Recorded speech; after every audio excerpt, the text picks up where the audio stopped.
जय जगन्नाथ दर्शक बंधु आउ एक नूतन वीडियो को आपको स्वागत जनाऊँ। आज आम आसीचु धर्मशाला महोत्सव को जहाँकि ऐतिह्य परंपरा और प्रतिभार महामिलनर मंच। यहीठारे प्रभु को गज उदाहरण विषय पूजा करा जाए। ये आपण प्रथमे आसिले देखिए बहुत सुंदर तोरणटे मयूर तोरणटे करा जायछि।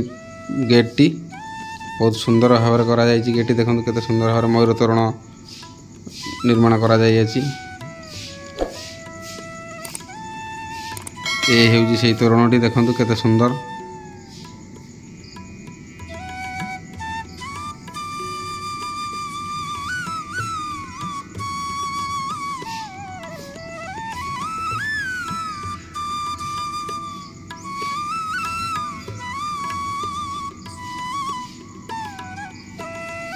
यहीठार आगू गले आप देखिपारे दुई साइड रे बहुत सुंदर मूर्ति दुईटी निर्माण कराई प्रभु रामचंद्रकर एवं हनुमानकर।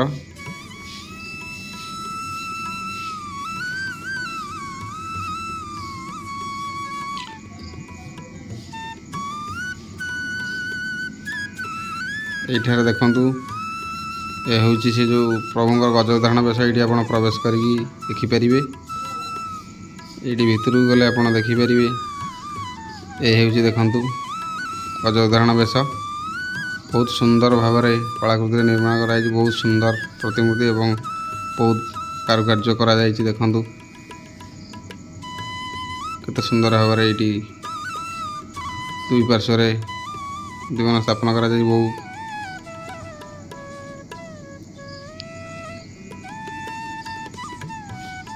यहीठार देखंतु कृष्ण केपरी दही हांडी भांगुचंती। ये होची गेट्र दृश्य देखंतु ऊपर नहीं जाइथिबा कि दृश्य।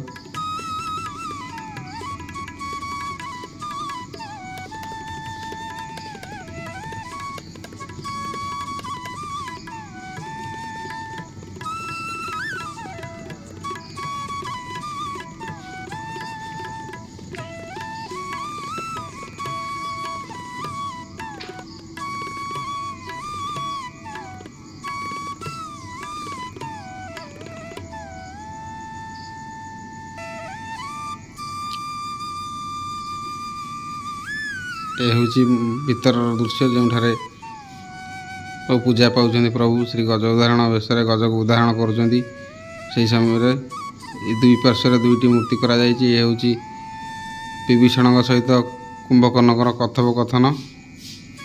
कुंभकर्ण किपरि विभीषण सहित विचार विमर्श करुछंती।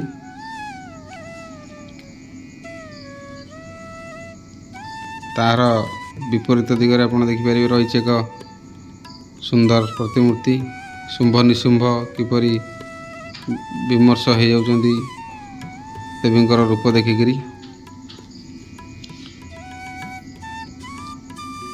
यहीठार देखंतु उपहार योजना रही। आप लॉटरी टिकेट काटी मात्र 20 टंका रे विभिन्न उपहार पाइबार सुजोग पाइपारे। आउ थे देखंतु से मयूर तोरणटी कितने सुंदर देखा जाउछि। जदि आपन को वीडियोटी भल लगी थाए आम चैनल को लाइक शेयर और सब्सक्राइब करने जमार भूलिए नहीं। आउ एक वीडियो आम आगू आपन को देखाइबू। ये संपूर्ण वीडियो वर्तमान हो पार नहीं। मेला पड़ो दुकान बजार पड़े आपन को आउ एक वीडियो करके देखाइबू। जय जगन्नाथ।